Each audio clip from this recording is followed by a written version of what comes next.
Hello everyone, myself Dr. Jyoti Gangurde, Assistant Professor of Zoology, KTHM College Nasik. Students, today we are going to discuss on the chapter gangrene and we are going to discuss that is on the topic what do you mean by gangrene or definition of gangrene and different types of gangrene.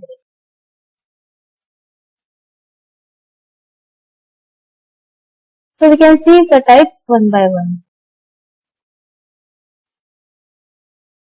So here the gangrene is a form of necrosis of tissue with suspended putrefaction. So the types of necrosis is usually coagulative due to ischemia. So here the ischemia, which is the nothing but the restriction in the blood supply of tissue or which damage or dysfunction the tissue or which can cause dysfunction or damage of the tissues. So here the types of necrosis which is usually coagulative and due to ischemia. So on the other hand, gangrenous or necrotizing inflammation is characterized by primarily inflammation which is provoked by virulent bacteria resulting in massive tissue necrosis. So therefore the end result of necrotizing inflammation and gangrene is the same, but the way two ways are produced different symptoms. Now the example of necrotizing inflammation are gangrene of lung, then gangrenous appendicitis and noma.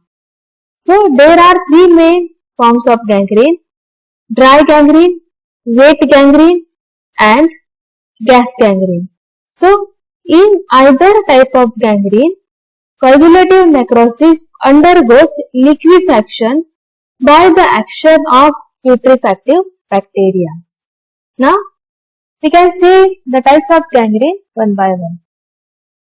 So here the first type of gangrene is the dry gangrene. So this form of gangrene begins in the distal part of a limb due to ischemia. So due to what? The restriction in the blood supply of the tissue. So which resulting the damage or dysfunction of the tissue. So here the typical example of this dry gangrene is toes and feet of an old patient due to the arteriosclerosis.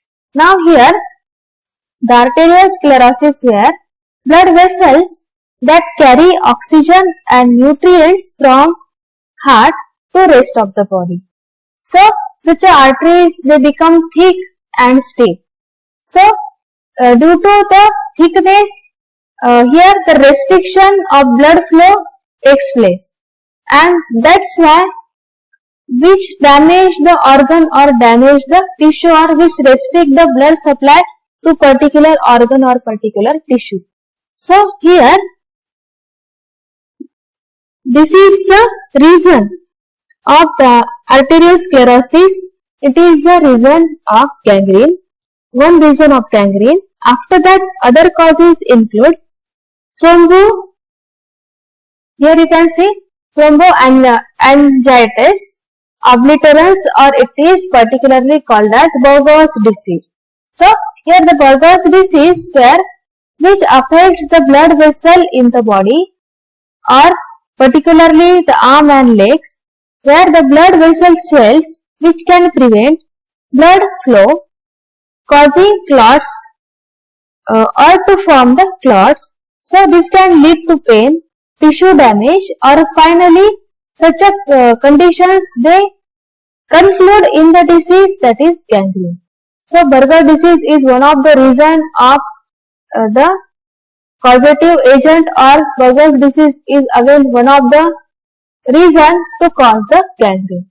So Burgos disease followed by the next disease is the Raynaud's disease. So the Raynaud disease where the peripheral blood vessels overreacting to cold. So the peripheral blood vessels of the body, they overreact to cold. Now such a condition which is commonly present in American peoples or which affect, that is near about 5 to 10% of American people. So ultimately such a Raynaud disease, which is again one of the reason of the disease, that is gangrene. Now again trauma, that is injury, and again the next disease, that is, or what we say is that the condition, that is ergot poisoning. So ergot poisoning means unsafe poisoning. Suppose the person, the victim which take the poison, so such a poison is unsafe. So what we say is that ergot poisoning, it is again one of the reason of the disease, of the cause of the disease gangrene. So here ergot poisoning, which can progress to gangrene, which can also progress to vision problem, which can again what we say is that progress to confusion, convulsions, unconsciousness, or even death of the person, death of that patient. Now these are some diseases, these are some reasons due to such a diseases, such a reasons, they finally cause the disease, that is gangrene. Now we can see, here you can see the dry gangrene of the toe or the foot. So it is usually initiated in one of the toes, which is farthest from the blood supply, containing so little blood that even the invading bacteria find it hard to grow in the necrotized or necrosed tissues. So the gangrene spreads slowly upwards until it reaches a point where the blood supply is adequate to keep the tissue viable. So a line of separation is formed at this point between the gangrenous part of the viable part. Now come to the pathological changes. Here microscopically the affected part of such a gangrene shows a dry, then shrunken and dark black, resembling the foot of a mummy.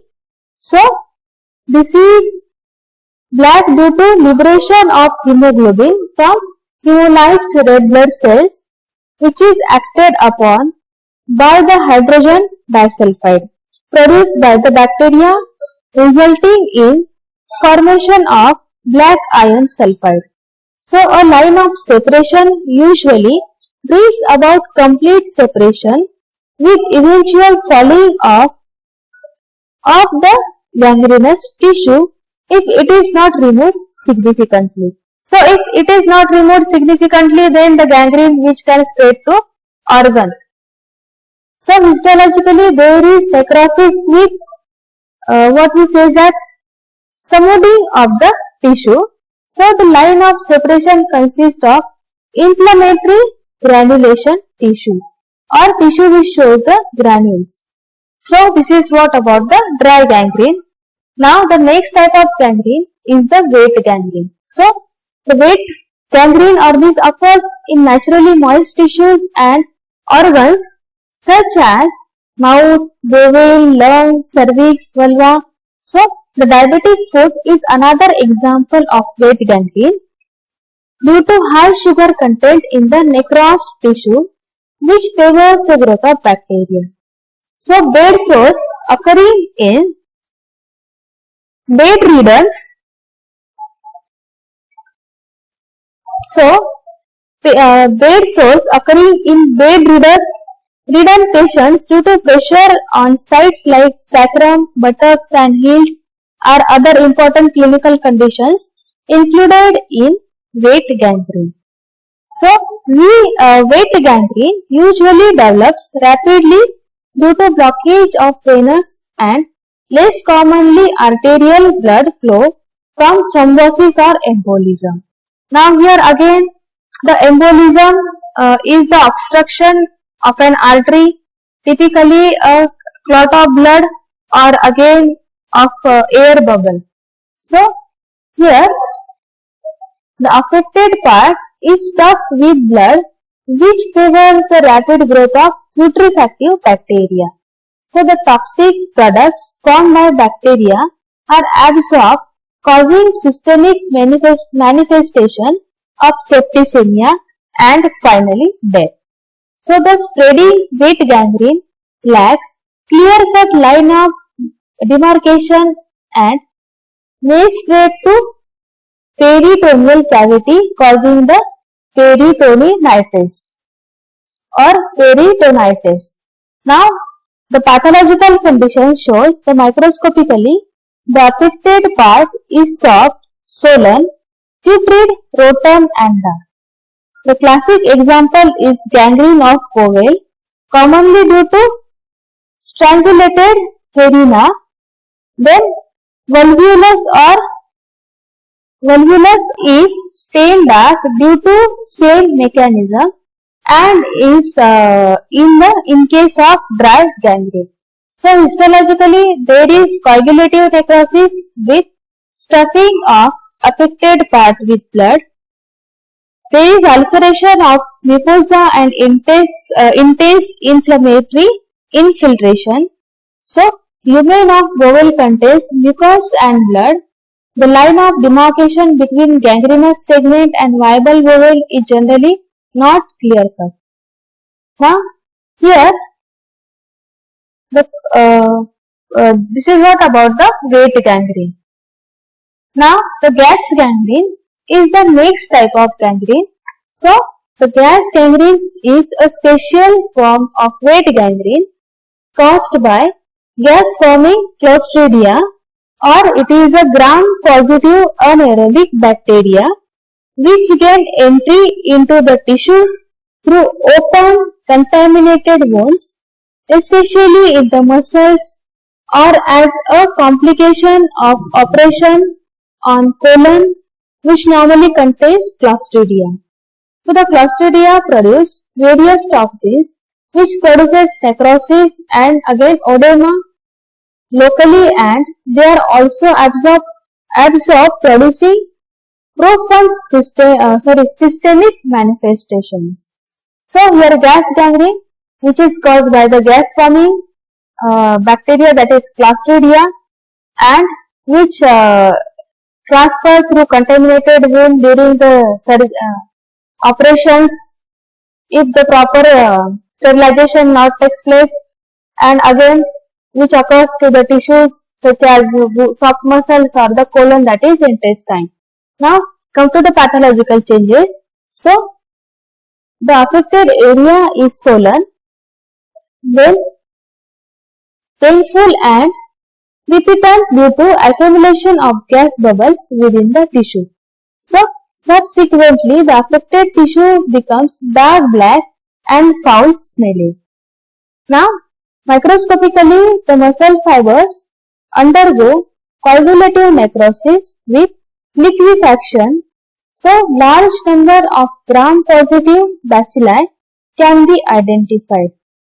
At the periphery, a zone of leukocytic infiltration, oedema and congestion are found. Then capillary and venous thrombi are common. So these are the observations under the microscope or microscopical observations. Now this is what about the third type of gangrene, that is gas gangrene. Now the remaining what we say is that here we conclude the chapter. Today we are going to discuss or we discussed already on the what is meant by gangrene and different type of gangrene, that is dry gangrene, then wet gangrene as well as gas gangrene. So see you to next lecture. Thank you so much.